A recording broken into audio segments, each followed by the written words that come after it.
ಧಾರವಾಡದಲ್ಲಿ gas refilling ದಂಧೆ ಎಗ್ಗಿಲ್ಲದೆ ಸಾಗಿದ್ದು, ರೀಫಿಲ್ಲಿಂಗ್ ಅಡ್ಡೆಗೆ ಸುವರ್ಣ ನ್ಯೂಸ್ ದಾಳಿ ಮಾಡಿ ದಂಧೆಯನ್ನ ಬಯಲು ಮಾಡಿದೆ.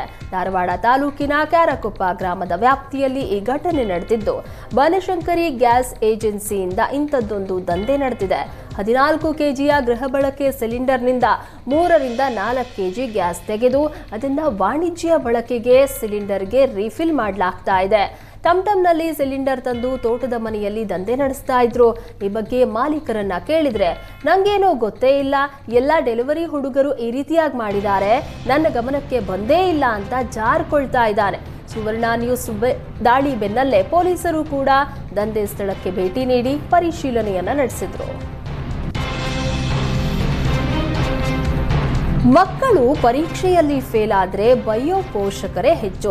ಆದರೆ ಇಲ್ಲೊಬ್ಬ ತಂದೆ ಫೇಲ್ ಆದ ಮಗನಿಗೆ ಕೇಕ್ ಕತ್ತರಿಸಿ ಧೈರ್ಯ ತುಂಬಿದ್ದಾರೆ. ಬಾಗಲಕೋಟೆಯಲ್ಲಿ ಇಂಥದ್ದೊಂದು ಅಪರೂಪದ ಘಟನೆ ನಡೆದಿದೆ. ಅಭಿಷೇಕ್ ಯಲ್ಲಪ್ಪ ಚೋಳಚಗುಡ್ಡ ಎಂಬ ವಿದ್ಯಾರ್ಥಿ SSLC ಪರೀಕ್ಷೆಯಲ್ಲಿ 600ಕ್ಕೆ 200 ಅಂಕ ಪಡೆದು ಎಲ್ಲ ವಿಷಯದಲ್ಲೂ ಫೇಲ್ ಆಗಿದ್ದಾನೆ. ಈತ 15 ತಿಂಗಳ ಮಗುವಿದ್ದಾಗ ಪಾದ ಸುಟ್ಟು ನೆನಪಿನ ಶಕ್ತಿ ಕಳೆದುಕೊಂಡಿದ್ದಾನಂತೆ. ಈ ಹಿನ್ನೆಲೆ ಉತ್ತರಗಳು ನೆನಪಿಗೆ ಬಾರದೆ ಫೇಲ್ ಆಗಿದ್ದಾನೆ. ಕೇಕ್ ಕತ್ತರಿಸಿ ಮಗನಿಗೆ ಧೈರ್ಯ ತುಂಬಿದ ತಂದೆ ಮತ್ತು ಕುಟುಂಬಸ್ಥರು ಪರೀಕ್ಷೆಯೇ ಜೀವನ ಅಲ್ಲ, ಮತ್ತೆ ಪರೀಕ್ಷೆಯಲ್ಲಿ ಪಾಸ್ ಆಗಬಹುದು, ಬದುಕು ದೊಡ್ಡದು ಎಂದು ಭರವಸೆಯನ್ನ ಮೂಡಿಸಿದ್ದಾರೆ.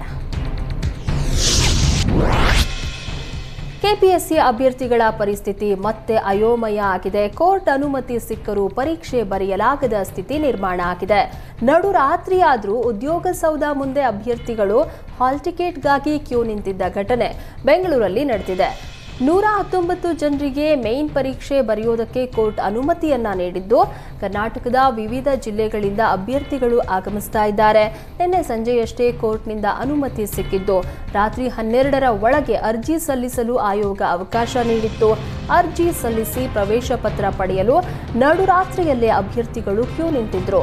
ಈ ಬಗ್ಗೆ ಬೇಸರ ವ್ಯಕ್ತಪಡಿಸಿರುವ ಅಭ್ಯರ್ಥಿಗಳು, ಇಷ್ಟೊಂದು ತರಾತುರಿಯಲ್ಲಿ ಪರೀಕ್ಷೆ ನಡೆಸುವ ಅವಶ್ಯಕತೆ ಏನಿತ್ತು ಅಂತ ಪ್ರಶ್ನೆ ಮಾಡಿದ್ದಾರೆ.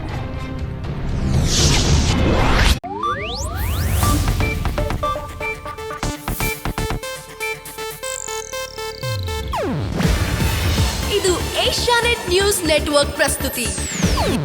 ನೀವು ನೋಡ್ತಿದ್ದೀರಾ ಏಷ್ಯಾನೆಟ್ ಸುವರ್ಣ ನ್ಯೂಸ್.